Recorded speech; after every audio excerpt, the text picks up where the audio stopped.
इयत्ता 7वी मध्ये मिळालेल्या मार्गावर आधारित त्या काळामध्ये टेक्निकल साईड असलेली आमची शाळा होती. 7वी मध्ये जर चांगले टक्केवारी असतील तर चांगली साईड मिळायची. स्मिती, कार्पेटरी, फिटिंग, इलेक्ट्रिशियन, टर्निंग अशा वेगवेगळ्या साईड असायच्या. आम्ही जेमतेम 60 ते 70% मध्ये असणारे विद्यार्थी. आम्हाला त्यावेळेस फिटिंग साईट मिळाली. फिटिंग म्हणजे मराठीत जोडारी. माझ्यापेक्षा केवळ 1% जास्त असणाऱ्या माझ्या मित्राला इलेक्ट्रिशियन साईड मिळाली होती आणि तो खूपच आनंदात होता. आमची शाळा 3 मजली होती. ज्या वेळेस टेक्निकलला आमची निवड झाली तेव्हा आम्हाला समजले की आम्हाला 8वीचा ड वर्ग मिळणार आहे. मी जरा चिंतेत होतो कारण या वर्गामध्ये शक्यतो जास्त करून मुलांचा भरणा होता. मुली अजिबात नव्हत्या. चुकून एखादी जर मुलगी असली तर ती पण इलेक्ट्रिशियन साईडला असायची किंवा टर्निंगला.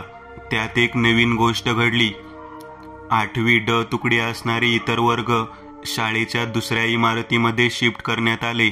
इमारत जुनी होती, अगदी इंग्रजांच्या काळामध्ये बांधलेली असावी. आम्ही नेहमीप्रमाणे त्या इमारतीमध्ये जाण्यासाठी उत्सुक होतो कारण शाळेच्या संस्थापकांनी अतिशय सुंदर पद्धतीने त्या इमारतीला सजवलेले होते. आमच्या वर्गामध्ये 39 विद्यार्थी होते, जे सर्वच्या सर्वजण वेगवेगळ्या ट्रेडमध्ये विभागले गेलेले होते. माझा ट्रेड होता फिटिंगचा म्हणजे जोडारी आणि त्यामध्ये आम्ही वर्गातील 11 जण होतो. बाकीचे बरेच जण ज्या त्या ट्रेडमध्ये विभागले गेले होते. शाळेच्या इमारतीमधील विद्यार्थ्यांचा पहिलाच दिवस होता. या अगोदर ती इमारत भकास आणि पडीक इमारत म्हणून प्रसिद्ध होती, परंतु केवळ शाळेचे विद्यार्थी त्या ठिकाणी दिवसाच असणार आहेत. या गोष्टीमुळे संस्थापकांनी बहुधा ती इमारत शाळेसाठी भाड्याने घेतली असावी. आम्ही सर्वजण शाळेच्या दुपार शिफ्टमध्ये जाण्यासाठी अगदी आतुरतेने सजावट केलेल्या इमारतीमध्ये आत जाण्यासाठी निघालो. प्रत्येक विद्यार्थ्याला गुलाबाचे फूल देऊन आणि चॉकलेट देऊन स्वागत केले जात होते. इमारतीचे वर्णन करताना तर इमारत इतकी सुंदर होती, परंतु आत जाण्याची वाट होती एवढी मोठी नव्हती. साधारण एक कार जावी अशा पद्धतीची वाट होती आणि लगेच बिल्डिंगला सुरुवात होत होती. दोन्ही बाजूला शाळेतील आम्हाला शिकवणारे शिक्षिका उभारलेल्या होत्या. काही जणांच्या हातात गुलाब, काही जणांच्या हातात चॉकलेट, काही जण येणाऱ्या मान्यवर पाहुण्यांचे स्वागत करण्यासाठी हातामध्ये पुष्पगुच्छ घेऊन उभारलेले होते.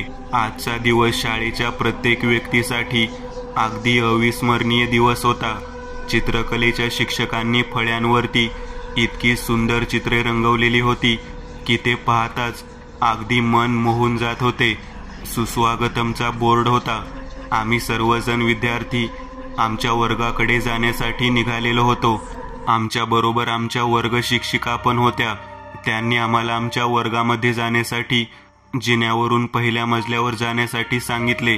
तेथून त्या म्हणाल्या, डाव्या बाजूला वळून गेल्यानंतर बऱ्याच मोठ्या गॅलरी सारखा भाग आहे आणि त्यानंतर 3 वर्ग आहेत. त्यातील शेवटचा वर्ग म्हणजे 8वी ड.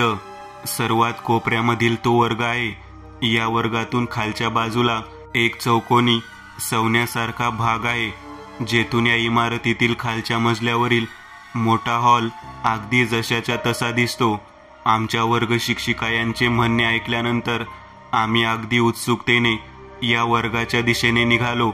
साधारण 11:30च्या दरम्यान आमची शाळा भरायची आणि 12:15 वाजता प्रार्थनेला सुरुवात व्हायची.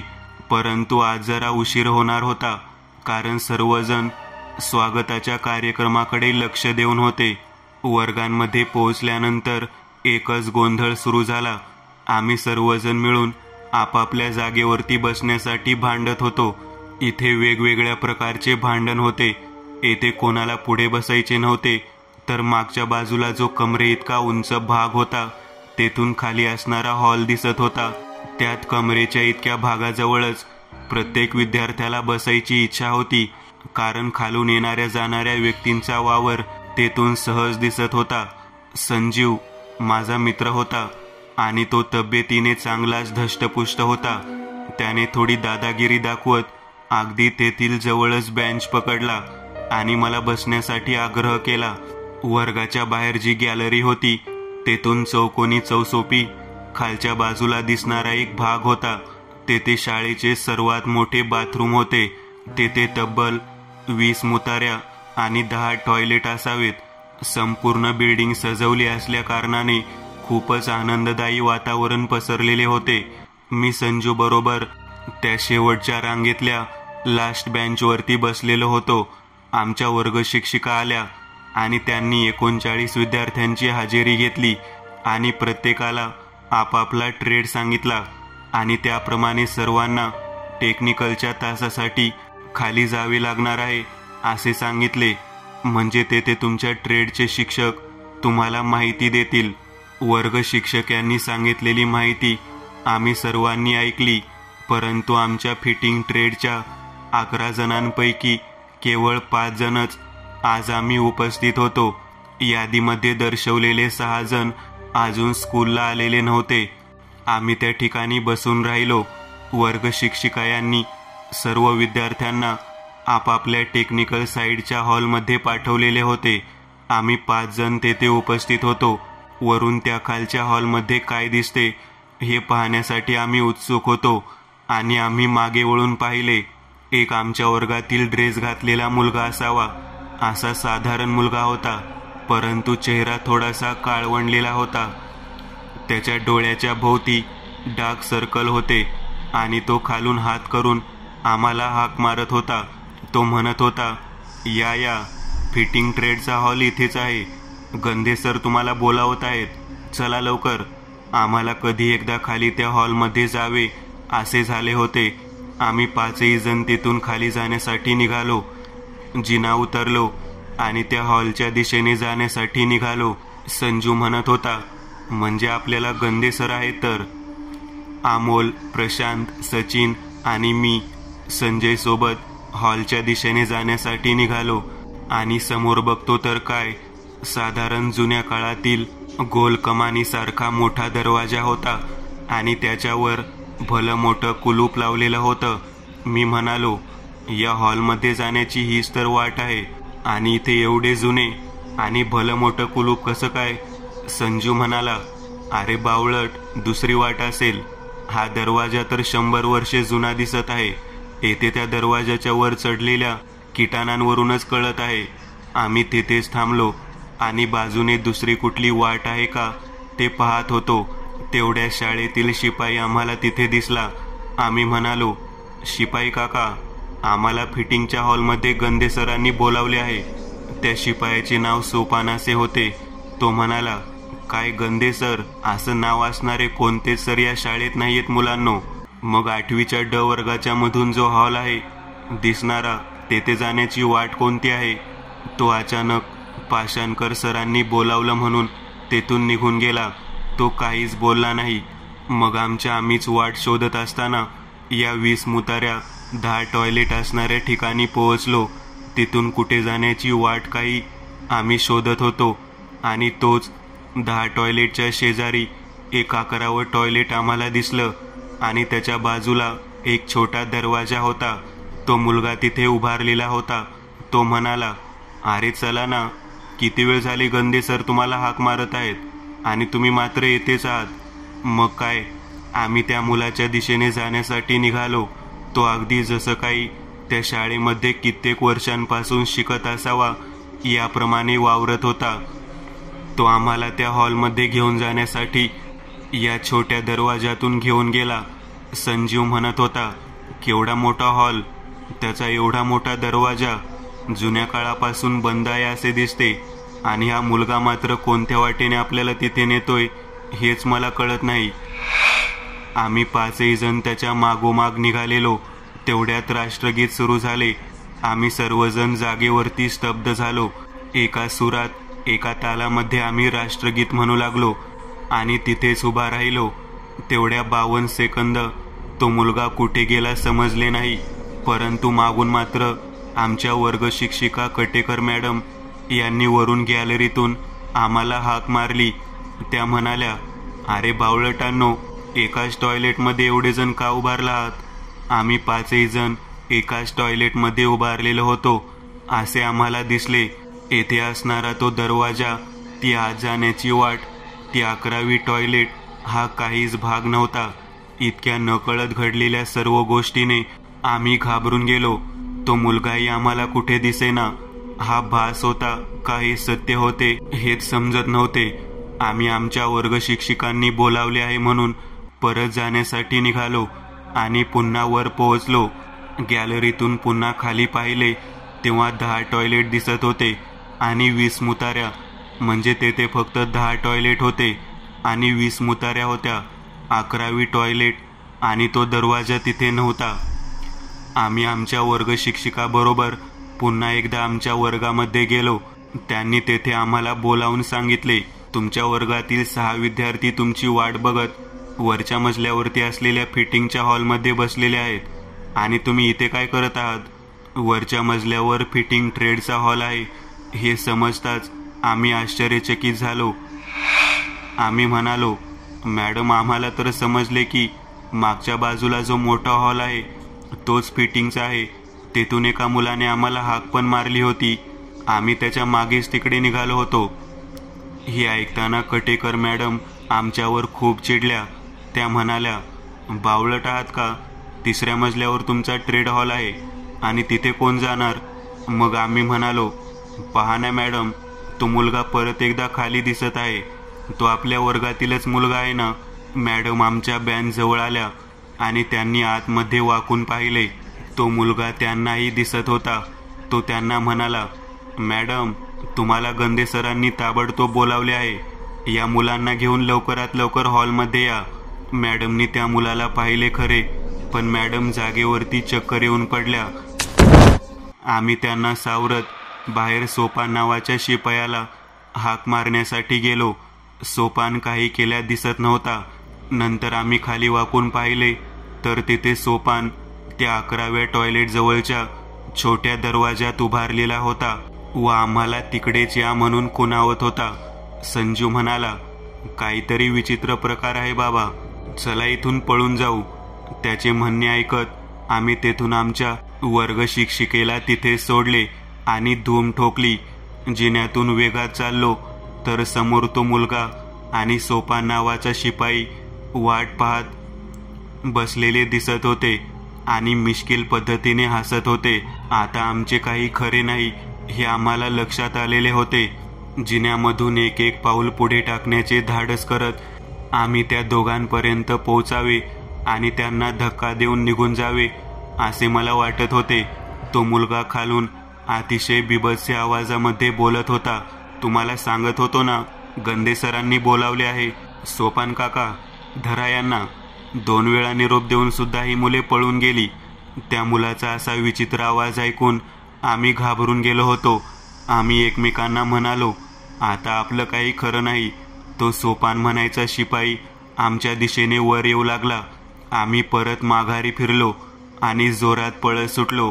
धावण्याचा वेग एवढा होता की आम्ही त्या पहिल्या मजल्यावरून 3ऱ्या मजल्यापर्यंत धावतच होतो आणि शेवटी आम्ही फिटिंग ट्रेडच्या हॉलमध्ये पोहोचलो. जो हॉल आमच्या कटेकर मॅडमनी 3ऱ्या मजल्यावर आहे म्हणून सांगितले होते. आम्ही आमच्या फिटिंग ट्रेडच्या हॉलमधील टेबलाखाली जाऊन लपलो. ते दोघेही हळूहळू चालत वर येत होते. 3ऱ्या मजल्याकडे जाताना लाकडी जिना होता, त्यावरून चालताना त्यांचा तो विचित्र आवाज येत होता आणि मनामध्ये धडकी भरत होती. मी, संजू, आम्ही दोघे एकमेकाकडे पाहत होतो. प्रशांत मला म्हणाला, आता आपले काही खरे नाही. आम्ही डोळे मिटून तिथेच बसलेलो होतो. भर दुपारी असला भयानक प्रसंग आयुष्यात कधी अनुभवलेला नव्हता. भूताच्या नावानं आम्ही रात्री लघवी करायला सुद्धा जाताना 2-3 जण मिळून जात असतो आणि आज येथे तर अशी परिस्थिती होती. ते भूत होतं का खरं कोण होतं हेच समजत नव्हतं. प्रशांत मला, बापरे, आले. ते दोघेही वर आले. सोपान माझ्याकडे बघत म्हणाला, तुम्हाला गंदे सरांनी बोलावले खाली फिटिंगच्या हॉलमध्ये. तुमच्यासोबतचे 6 विद्यार्थी आणि सर थांबलेले आहेत आणि तुम्ही मात्र इथे या ठिकाणी कशाला आलात? तुम्ही सगळे बावळट आहात का? अरे या ठिकाणी 3ऱ्या मजल्यावर आजपर्यंत कोणीच आले नाही. चला लवकर. त्या टेबला खालून बाहेर या बरं. शशी, तुझ्या वर्गातील पोरांना लवकर चालायला सांग बरं. सोपानचा हा संवाद ऐकताच आम्हाला समजेना नेमका प्रॉब्लेम आहे तरी कुठे. त्या खालच्या मोठ्या हॉलमध्ये का यावरच्या 3ऱ्या मजल्यावरील हॉलमध्ये, आणि आमच्या वर्ग शिक्षिका कटेकर मॅडम तर वर्गातच बेशुद्ध पडलेल्या होत्या. ते 6 विद्यार्थी वर्गामध्ये हाजेरीला पण आलेले नव्हते. म्हणजे नेमकं काय घडतंय हेच आम्हाला समजत नव्हतं. मी विचार करत होतो आणि तो शशी म्हणायचा मुलगा माझ्या जवळपर्यंत येऊन पोहोचला. त्याचा तो विचित्र चेहरा छातीमध्ये धडकी भरवत होता. त्याने माझ्या अंगाला हात लावला. त्याचा स्पर्श माणसाप्रमाणेच होता. लगेच सोपान काकांनी कोपऱ्यातली एक छडी घेतली आणि आम्हाला बाहेर येण्यासाठी त्या टेबलावर जोरात आपटली. आता आम्हाला बाहेर येण्याशिवाय पर्याय नव्हता. तो शशी म्हणायचा विद्यार्थी होता. त्याच्या डोळ्याच्या कडेने डार्क सर्कल होते. तो जरा विचित्र होता. मी संजू व प्रशांतला म्हणालो, चला बाबा गुपचूप खाली चला, नाहीतर ही आपल्याला गळा आवळून दाबून जीव मारायचे हे दोघं. आम्ही त्यांच्यासोबत खाली जाण्यासाठी निघालो. सोपान काका आमच्या सर्वांच्या मागे होता आणि पुढे तो विचित्र दिसणारा मुलगा शशी. त्या मुलाने आम्हाला अगदी खालच्या त्या हॉलजवळ जाण्यासाठी जिन्यातल्या शेवटच्या पायरीपर्यंत तो घेऊन आला. आम्ही आमच्या वर्गाकडे पाहत होतो आणि तो म्हणाला, अरे तिकडे जाऊ नका, ते 3 वर्ग फार भयानक आहेत. इथून खाली गेल्यानंतर ज्या बाथरूमपाशी आपण भेटलो होतो ना, तेथूनच पलीकडे जायला वाट आहे आणि तिथेच तो हॉल आहे जेथे आपला टेक्निकलचा क्लास असतो आणि गंदे सर तिथेच असतात. ते आपल्या वर्गातील बाकीचे 6 विद्यार्थी किती वेळ झालं तुमची वाट पाहत आहेत. बाकीच्या ट्रेडमधील सर्व विद्यार्थी त्यांच्या टेक्निकलच्या क्लासला त्यांच्या हॉलमध्ये पोहोचले सुद्धा. हा इतक्या कॉन्फिडन्सने आमच्याशी बोलत होता. आता मला जरा थोडा विश्वास पटलेला होता. परंतु आमच्या वर्गाकडे जाऊ नका असे का म्हणाला हे मला समजत नव्हते. मी सोपान काका म्हणायच्या त्या व्यक्तीकडे मागे वळून पाहावे का न पाहावे या विचारात होतो, कारण अशा वेळेस मागे वळून बघणे फार धोक्याचे असते. जिन्यावरून शेवटच्या पायरीला खाली उतरलो आणि पाहतो तर काय, जवळजवळ 10वीचे विद्यार्थी मला क्लाससाठी त्यांच्या वर्गामध्ये अभ्यास करत असलेले दिसले. आम्ही सर्वजण त्यांच्याकडे पाहत होतो. त्यातील 2 जण माझ्या चांगल्या ओळखीचे होते. आता मला विश्वास पटला की या नवीन आमच्या वर्ग शिक्षिका कटेकर म्हणायच्या ज्या मॅडम आहेत त्यांच्याबद्दल या दोघांना सांगावे म्हणून आम्ही सर्वजण म्हणालो, आहो वर्गामध्ये तर त्या कटेकर मॅडम बेशुद्ध पडलेल्या आहेत. सोपान काका आणि तो मुलगा जागेवरच थांबला. तो शशी मला म्हणू लागला, तुम्ही त्या वर्गामध्ये गेला होता, तेथे तर आम्हाला फक्त तुम्हीच दिसत होता. सोपान काका म्हणाले, या नावाच्या कोणत्याच मॅडम आपल्या शाळेमध्ये नाहीत. अरे त्या नाही का, जेव्हा तू खालून बोलत होतास तेव्हा त्याच मॅडम वरून तुझ्याकडे पाहून बेशुद्ध पडल्या. त्यांनी सकाळी हाजेरी पण घेतली होती, पण त्यात तुझे नाव नव्हते. बाकीच्या कितीतरी विद्यार्थ्यांची नावे त्यांनी घेतली. ते 6 विद्यार्थी आमच्या ट्रेडचे त्यावेळेला वर्गामध्ये हजर नव्हते. मी म्हणालो, आपल्या वर्गातील विद्यार्थी आहेत तरी किती, आणि तेवढ्यातच सोपान काका म्हणाले, अरे मूर्खांनो, या वर्गात कशाला गेलात, तो वर्ग कित्येक वर्ष झाले बंद आहे. त्या गॅलरीतून कोणच पलीकडे जात नाही. हे कसं काही शक्य आहे. कटेकर मॅडम म्हणून आहेत, त्यांच्याशी आम्ही प्रत्यक्ष बोललो. त्यांच्याबरोबरच वर्गामध्ये हजेरी दिली. कितीतरी विद्यार्थी त्या वर्गामध्ये होते. काय प्रकार चालला आहे तेच आम्हाला कळत नव्हते. सोपान काका म्हणाला, अरे बावळटा, तुमचे वर्ग शिक्षक गंदे सर आहेत, तेच तुम्हाला टेक्निकलला पण आहेत. आम्ही 2 जण तुम्हाला किती वेळ झालं बोलत आहोत आणि तुम्ही इकडून तिकडे तिकडून इकडे का पळत आहात. शशी म्हणायचा विद्यार्थी मला म्हणाला, आहो हे त्या मोठ्या प्रसाधनगृहाच्या दरवाजापर्यंत आले. राष्ट्रगीत सुरू झाले. मी बाजूलाच उभा होतो आणि ते लगेच परत गेले. तेव्हापासून मी तुम्हाला हुडकत आहे. कुठे गेला होतात. काय बोलतोय रे, तुझ्या मागं माझा मी आलो आणि मागे तर उभ्या होत्या ना कटेकर मॅडम. सोपान काका, हे मुलं कोणत्या मॅडमबद्दल नाव घेत आहेत. मला यांचा काही पत्ताच कळेना. किती वेळ झाला मी गंदे सरांबद्दल सांगतोय आणि हे मात्र कटेकर मॅडम म्हणून त्यांचेच नाव घेत आहेत. सोपान काका म्हणाले, चला चला, अगोदर वर्गामध्ये तुमची हजेरी द्या. आम्ही त्या ठिकाणी पोहोचलो. त्याच ज्या ठिकाणाहून आम्ही परत आलो होतो त्या 10 टॉयलेटच्या दरवाजाजवळच 11वी टॉयलेट होती आणि तिच्या जवळून एक दरवाजा होता आणि तिथूनच आतमध्ये जाण्यासाठी वाट होती आणि ती थेट वाट त्या खालच्या हॉलमध्ये जात होती आणि तिथे तर सर्वात मोठा फिटिंगचा हॉल होता. आम्ही तिथे पोहोचलो. गंदे सर उभारलेले होते. त्यांनी आमच्याकडे पाहिले. ते म्हणाले, अरे सकाळी स्वागत केल्यानंतर तुम्हाला गुलाब दिले आणि तुम्ही अचानक पुढे निघून का गेलात रे 5 जण? गंदे सरांकडे पाहताच माझ्या लक्षात आले. मुख्याध्यापकांच्या बाजूला जे हातामध्ये हार घेऊन प्रमुख पाहुण्यांचे स्वागत करण्यासाठी उभारले होते ते हेच होते. मग आम्ही त्यांना म्हणालो, अहो त्या मॅडम नव्हत्या का? आमच्या वर्ग शिक्षिका आहेत म्हणून आम्हाला वर चला म्हणून घेऊन गेल्या.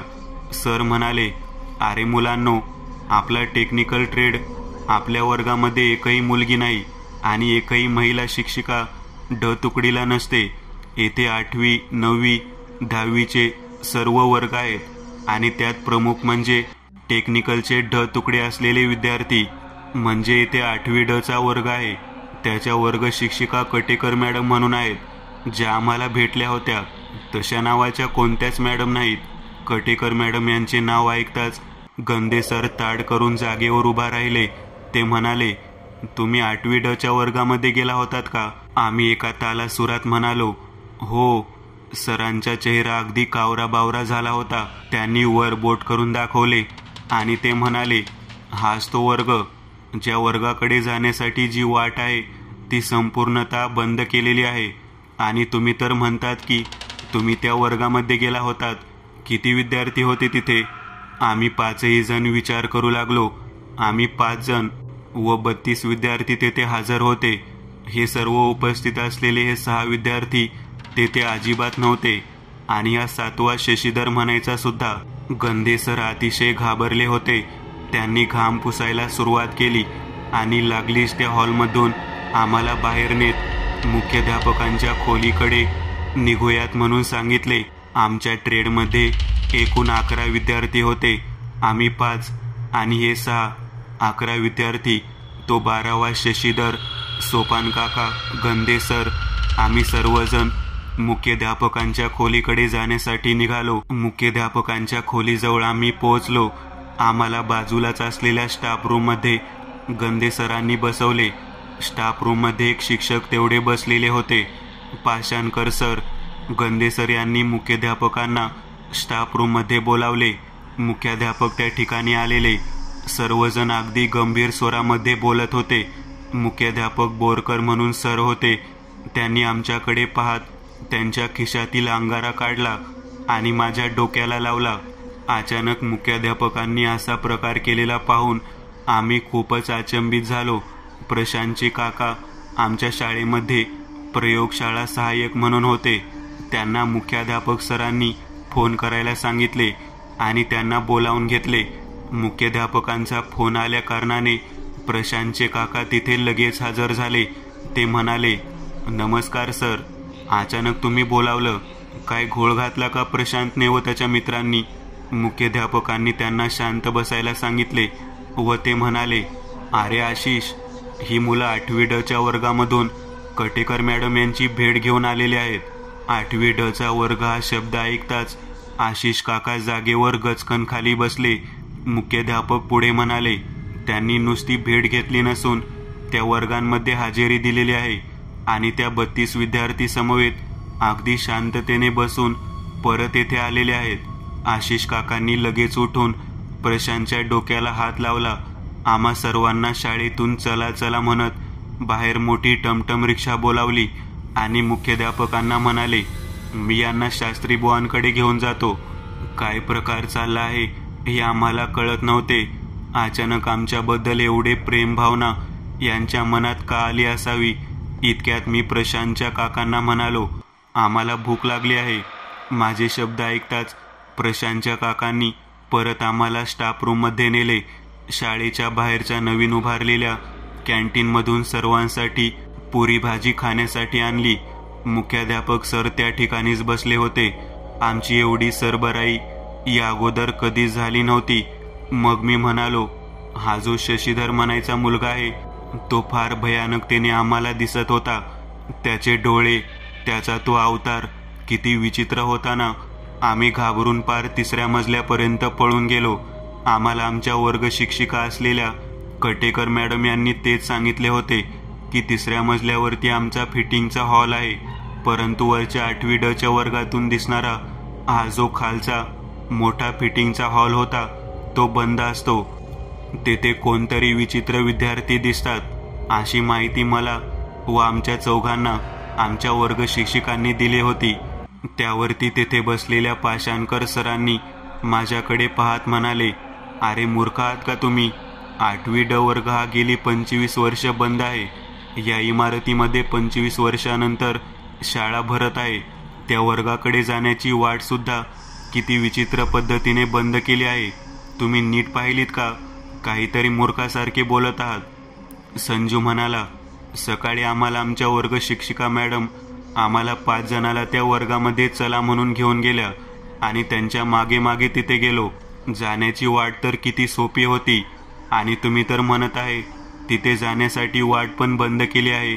आम्ही ज्या वर्गामध्ये बसून आमच्या मित्रांसमवेत हजेरी देऊन आलेलो आहोत, हे 6 विद्यार्थ्यांनी, हा जो विद्यार्थी शशी म्हणायचा जो मुलगा आहे, एवढे जणच आमच्या वर्गात हजर नव्हते.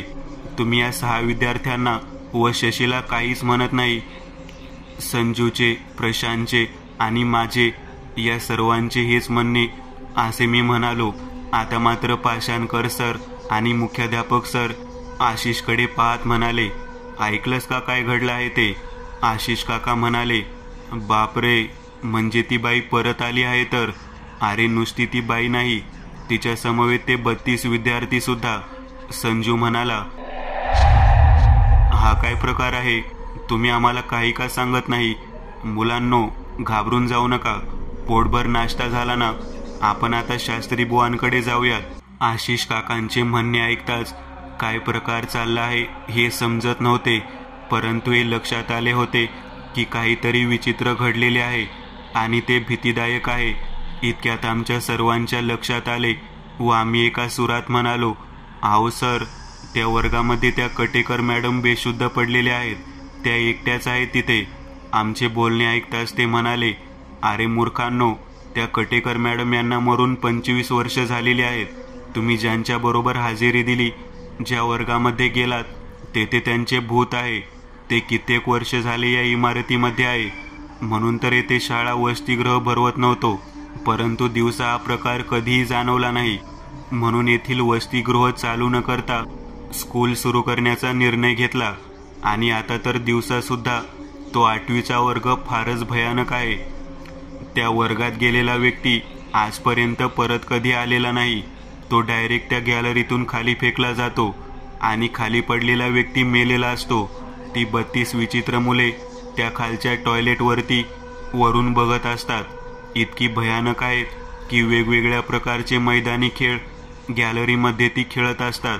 त्यांच्या तावडीमध्ये जर कोण सापडले तर त्यांची संपूर्ण रात्र कबड्डी, खो खो यासारख्या खेळांमध्ये संपून जाते आणि पहाटे ते मेलेल्या अवस्थेत जिन्यामध्ये सापडतात.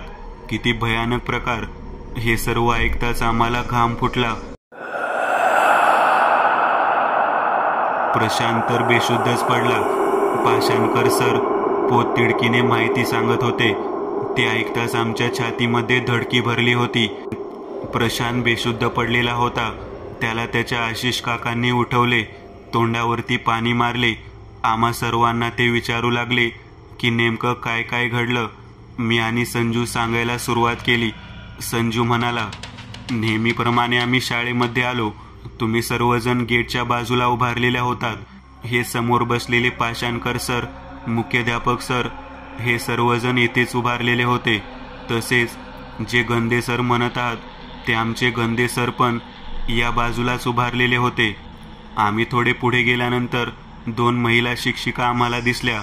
त्यातील एका महिला शिक्षिकेने आम्हाला त्यांचं नाव सांगितलं व चला मुलांनो, मी तुमची वर्ग शिक्षिका आहे आणि आपला वर्ग 2ऱ्या मजल्यावरती असून त्या ठिकाणी आपल्याला जायचं आहे असे सांगून त्यांनी आम्हाला या वर्गामध्ये नेलं. त्याच वेळेला बोरकर सर म्हणजे मुख्याध्यापक जे होते ते म्हणाले, तुम्ही इतक्या सहजासहजी त्या गॅलरीचा दरवाजा उघडून कसं काय गेलात? त्यावेळेला मी म्हणालो, त्या ठिकाणी दरवाजा उघडला होता. आम्ही केवळ आमच्या वर्ग शिक्षिकेच्या मागे मागे गेलो. वर्गामध्ये तरी विद्यार्थी होते. आम्ही सर्वजण मागच्या बाजूला दिसणारी गॅलरी खूप सुंदर आहे, तेथून खालचे दृश्य दिसते म्हणून मागच्या बाजूलाच बेंचवरती बसलो. वर्गात सर्व विद्यार्थी आपापल्या जागेवरती बसलेले होते. मॅडमनी वर्गामध्ये आल्यानंतर सर्वप्रथम हजेरी घेण्यास सुरुवात केली आणि प्रत्येक विभागातल्या विद्यार्थ्यांची संख्या सांगितली. फिटिंग विभागामध्ये एकूण 11 जण आहेत, 6 जण अजून आलेले नाहीत आणि तुम्ही 5 जण अशी त्यांनी माहिती दिली. बोरकर सर म्हणाले, त्या ठिकाणी वर्गामध्ये तुम्हाला कोणकोणत्या गोष्टी दिसत होत्या? त्यावरती मी व प्रशांत दोघे एका सुरात म्हणालो, वर्गामध्ये खूपच जुन्या काळातील बेंचेस असावेत असे बेंचेस दिसत होते. हा एक विशेष गोष्ट होती. त्या बाईच्या बरोबर मागच्या बाजूला फळ्याच्या वर एक सुंदरसं चित्र लावलेलं होतं. बोरकर सर म्हणाले, बापरे, अजूनही वर्ग जशाचा तसा दिसत आहे.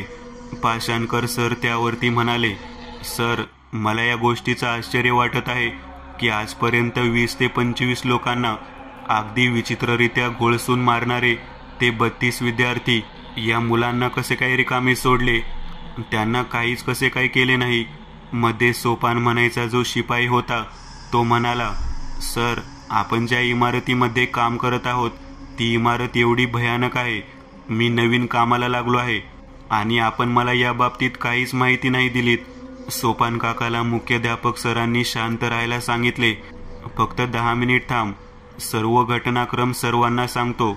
तसही गोष्ट लपवून ठेवणे फार चुकीचे आहे, कारण मागील 20 ते 25 जण याच कारणामुळे आपला जीव गमावून बसलेले आहेत. सोपान काका म्हणू लागले, मग सांगा ना सर, का उशीर लावत आहात? या मुलांचं खरंच नशीब आहे म्हणून ही मुलं वाचलीत. पाषाणकर सर मध्येच खेकसत म्हणाले, जरा दमधीर धरतोस का नाही सोपान? पाषाणकर सर थोडे रागात होते. त्यांनी बोरकर सरांना सांगितले, सर, आता हे रहस्य न राहता सर्वांना सांगणे गरजेचे आहे. त्याच वेळेला मध्ये बोलणं थांबवत आशिष काका म्हणाले, थांबा सर, या गोष्टी या मुलांसमोर सांगण्या अगोदर आपल्याला शास्त्री बुवांकडे यांना घेऊन जायला हवे. कारण देव न करो या 5 मुलांमध्ये कोणत्या तरी मुलाला त्या 32 मुलांपैकी किंवा त्या मॅडमपैकी कोणत्या आत्म्याने बाधा केलेली नसावी. आशिष काकांचे म्हणणे ऐकताच सोपान म्हणाला, अरे बापरे, असे पण होते का? पाषाणकर सर म्हणाले, आशिष, तुझ्या बोलण्यामध्ये तथ्य आहे. आपण ही घटना स्पष्ट करणे अगोदर या मुलांच्या सुरक्षिततेबद्दल विचार करायला हवा. गंदे सरांनी बोरकर सर पण म्हणाले, अगदी बरोबर आहे. या 5ही मुलांना शास्त्री बुवांकडे घेऊन जाणे गरजेचे आहे. बाहेर शाळेची घंटा वाजली होती. बहुधा शाळा सुटली असावी. आम्ही त्या ठिकाणी आतमध्ये बाकड्यावर बसून होतो. प्रशांत काका टमटम रिक्षामधून शास्त्री बुवांना शाळेमध्ये आणण्यासाठी निघून गेला. मुख्याध्यापकांच्या खोलीजवळ असलेल्या स्टाफ रूमच्या बाजूला अजून एक वर्ग होता. त्या वर्गामध्ये परत आडगळीचे सामान होतं. खिडकीमधून तो वर्ग अगदी व्यवस्थित दिसत होता. आम्हाला सोपान काका यांनी पिण्यासाठी पाणी दिलं. माझं संपूर्ण लक्ष त्या वर्गाकडे होतं आणि त्या खिडकीकडे. सर्व विद्यार्थी वर्गाकडे निघाले होते आणि आम्हाला वाटत होतं आम्ही कधी घरी जाणार. परंतु आशिष काकांचे बोलणे ऐकून मला वाटत होतं की आपण नक्कीच शास्त्री यांची भेट घेऊ. मग आपण या सर्वातून सुरक्षित आहोत याची खात्री करून घ्यावी आणि मगच घरी जावे. संजू म्हणाला, अरे बघ ना, त्या वर्गाकडे बघ, त्या खिडकीतून आत जाणारी व्यक्ती. मी म्हणालो, अरे बापरे, त्या तर कटेकर मॅडम दिसत आहेत. त्या आडगळीच्या वर्गामध्ये मॅडम दरवाजा बंद असताना सुद्धा जाताना दिसत होत्या. आणि अजून एक भयानक गोष्ट म्हणजे ते सर्वच्या सर्व विद्यार्थी, ते 32 विद्यार्थी एका पाठोपाठ एक वर्गामध्ये बंद दरवाजातून आतमध्ये प्रवेश करत होते आणि ते आम्हाला 5ही जणांना दिसत होते. संजू, मी आणि प्रशांत तिघेही जण ओरडलो, सर, गंदे सर, सोपान काका, त्या बघा त्या वर्गात कोण आहे? सोपान काका आम्ही बोटाने दर्शवत असलेल्या खिडकीकडे आणि त्या वर्गाकडे पाहू लागले. त्या ठिकाणी त्यांना कोणीच दिसत नव्हते. ते म्हणाले, कोण आहे? आमचा संवाद ऐकताच पाषाणकर सर आणि मुख्याध्यापक गंदे सर हे सर्वजण खूपच घाबरले. आमच्या 5 जणांपैकी एक जण व्यक्ती काहीच बोलत नव्हता. तो शांत होता. तो विद्यार्थी म्हणजे अमोल होता. तो कसल्या तरी विचित्र हालचाली करत होता. तो मध्येच ओरडू लागला, आलो आलो मॅडम, मी पण आलो. त्याने आपल्या डोळ्याच्या बुबुळांना गोल गोल फिरवत आमच्या साऱ्याकडे लक्ष दिले. साधा व्यक्ती इतक्या सहजतेने डोळे फिरवू शकत नाही हे त्यांनी ओळखले होते. पाषाणकर सर, बोरकर सर आणि गंदे सर हे आपल्या जागेवर उठून उभे राहिले. त्यांनी लगेचच वर्गाबाहेर जाणे पसंत केले. सोपान काका पण तिथून बाहेर गेले. तो शशी पण तेथून पळून गेला आणि त्यांनी त्या स्टाफ रूमचे दार बाहेरून बंद केले आणि त्याला कुलूप लावले. मी, संजू, सचिन आणि प्रशांत ओरडत होतो. त्या खिडकीतून आम्हाला ते भयानक दृश्य दिसत होते.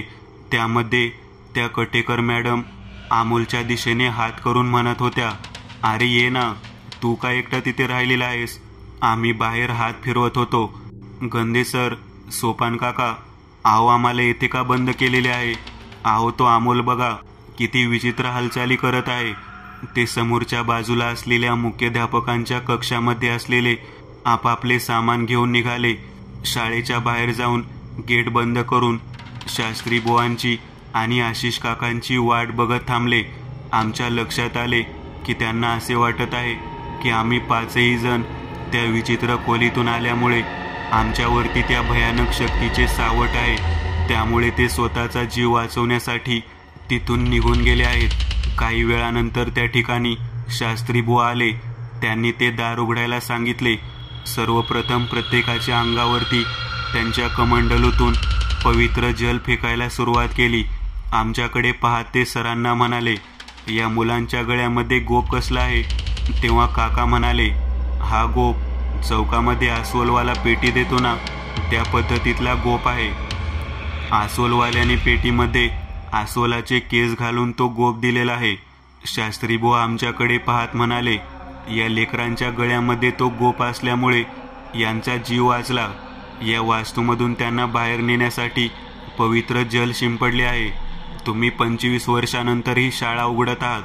त्याच्या अगोदर येथे शांती आणि पवित्र मंत्रपठण होणं गरजेचं होतं.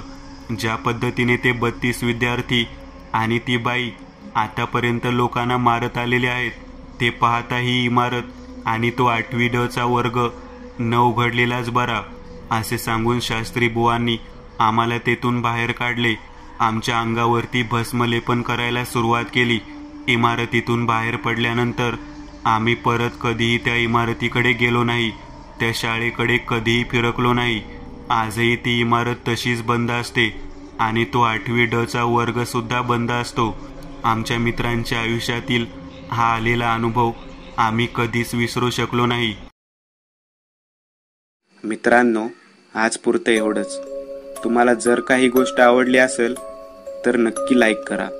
तुमच्यापैकी बरेचसे जण व्हिडिओ लाईक न करताच पळून जातात, पण हा जर व्हिडिओ तुम्ही लाईक केला तर मला जरा बरं वाटेल आणि असेच भारी भारी व्हिडिओ बनवायची माझ्यात एनर्जी येईल. त्यामुळे नक्की लाईक करा आणि अजूनही कोणी या चॅनलला सबस्क्राईब केलेलं नसाल तर लगेच सबस्क्राईब करून टाका आणि बाजूची घंटी ती मात्र दाबायला विसरू नका. देवाची घंटी आहे ती. चला तर मग पुन्हा भेटूया अशीच एक आगळी वेगळी गोष्ट घेऊन पुढच्या